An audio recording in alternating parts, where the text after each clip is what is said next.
ಬೆಳಗಾವಿಯ ಘಟನೆ ಏನಾಯಿತು ಅಂತ ಸಿ ಟಿ ರವಿ ಅವ್ರನ್ನ ಕೇಳಿದ್ವಿ. ಅವರು ತಮ್ಮದೇ ಆದ ವರ್ಷನನ್ನು ಹೇಳ್ತಾರೆ.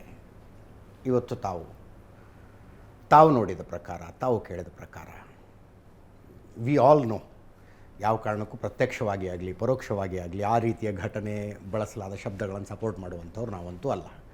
ತಾವು ನೋಡಿದ ಪ್ರಕಾರ, ತಾವು ಕೇಳಿದ ಪ್ರಕಾರ ಏನಾಯ್ತು ಅವಾಗ? ಸೊ ಅವರು ಬಹಳಷ್ಟು ಕೂಗಾಡ್ತಾ ಇದ್ರು. ಅವ್ರ ಜೊತೆ ಸರ್ವಣ ಅವ್ರ ಪಕ್ಕದಲ್ಲಿದ್ದರು, ರವಿಕುಮಾರ್ ಅವರಿದ್ದರು, ಇನ್ನೂ ಕೆಲವೊಂದು 4-5 ಜನ MLCಗಳು ಇದ್ದರು. ಅವ್ರದ್ದು ಆರ್ಭಟ ನಿಲ್ಲೆಲ್ಲ. ಅವರು ಹಾಗೇ ಜೋರಾಗಿ ನಮ್ಮ ಲೋಕಸಭಾ ವಿರೋಧ ಪಕ್ಷದ ನಾಯಕರಾದಂಥ ರಾಹುಲ್ ಗಾಂಧಿ ಅವ್ರ ಬಗ್ಗೆ ಅವಹೇಳನಕಾರಿಯಾಗಿ ಮಾತನಾಡಿದ್ರು. ಅದೇನು ಅಂತ ತಮಗೂ ಗೊತ್ತು. ಸೊ ಆ ಮಾತನಾಡಿದಂಥ ಸಂದರ್ಭದಲ್ಲಿ ಅದರಲ್ಲೂ ಕೂಡ ನನ್ನನ್ನೇ ನೋಡಿ, ನನ್ನ ಎದುರುಗಡೆನೆ, ಅಂದರೆ ಒಂದು 7-8 ಫೀಟ್ ಕೂಡ ನಮ್ಮದು ಸೀಟ್ ಹೆಚ್ಚು ಕಡಿಮೆ ಇರುತ್ತೆ. ಸೊ ನಾನು ಒಬ್ಬಳೇ ಆ ರೋಡ್ನಲ್ಲಿ ನಾನು ಕೂತಿದ್ದೆ. ಅಬಕಾರಿ ಸಚಿವರು ಆಗ ತಾನೇ ಎದ್ದು ಅವರು ಹೊರಡ್ತಾಯಿದ್ರು.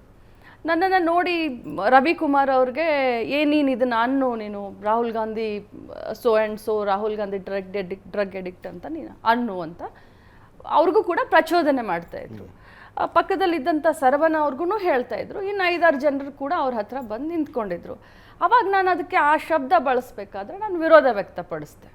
ವಿರೋಧ 2 ಸರಿ ವ್ಯಕ್ತಪಡಿಸಿ ನಾನು ಹೇಳಿದೆ, ನೀವು ಈ ರೀತಿ ರಾಹುಲ್ ಗಾಂಧಿ ಅವರ ಬಗ್ಗೆ ಅಂತ ಇದ್ದೀರಾ, ಹಾಗಾದರೆ ಸೋಷಿಯಲ್ ಮೀಡಿಯಾದಲ್ಲಿ ಬಂದಿದೆ, ಮೀಡಿಯಾದಲ್ಲಿ ನಾನು ನೋಡಿದ್ದೀನಿ, ರಸ್ತೆ ಪಕ್ಕದಲ್ಲಿ ನಿಂತಂಥ ಇಬ್ಬರು, ಅಂದರೆ ಆ ಒಂದು ಇದರಲ್ಲಿದು ಪಕ್ಕದಲ್ಲಿ ನಿಂತಂಥವ್ರನ್ನ, ಪಕ್ಕದಲ್ಲಿ ಇದ್ದಂಥವ್ರನ್ನ ನೀವು ಆಕ್ಸಿಡೆಂಟ್ ಮಾಡಿ ಕೊಲೆ ಅದನ್ನು ಕೊಲೆಗಾರ ಅನ್ಬಹುದಾ ನಾನು? ಹಾಗಾದರೆ ನೀವು ಕೊಲೆಗಾರ ಅಂತ ಅಂದೆ. ನಾನು ಇದರಿಂದ ಹಿಂದೆ ಸರ್ಕೊಳ್ಳೋಂಥ ಪ್ರಶ್ನೆನೇ ಇಲ್ಲ, ನಾನು ಅನ್ಸಿ.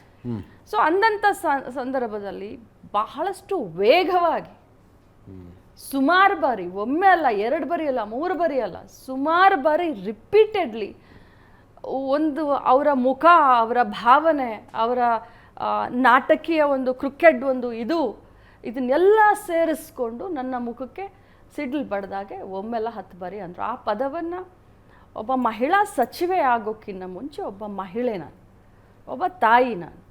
ಆ ಪದವನ್ನು ಬಳಸೋದು ಕೂಡ ಸಮಾಜದಲ್ಲಿ ಭಾಳಷ್ಟು ನಾವು ಮುಜುಗರ ಪಡ್ತೀವಿ.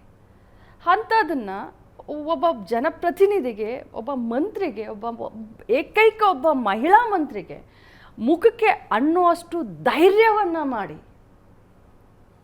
ಮಿಕ್ಕಿರೋದು ಎಲ್ಲ ಏನೇನು ಕತೆ ಆಯಿತು, ಅದಾದಮೇಲೆ ಏನೇನು ಹೈ ಡ್ರಾಮಾ ಆಯಿತು, ಅದಾದಮೇಲೆ ಏನೇನಾಯಿತು ಅದೆಲ್ಲ ತಮಗೆ ಗೊತ್ತಿದೆ. ನಡೆದಂಥ ನೈಜ ಘಟನೆಯನ್ನು ತಮ್ಮ ಮುಂದೆ ನಾನು ಬಿಡಿ ಬಿಡಿಯಾಗಿ ಹೇಳಿದ್ದೀನಿ.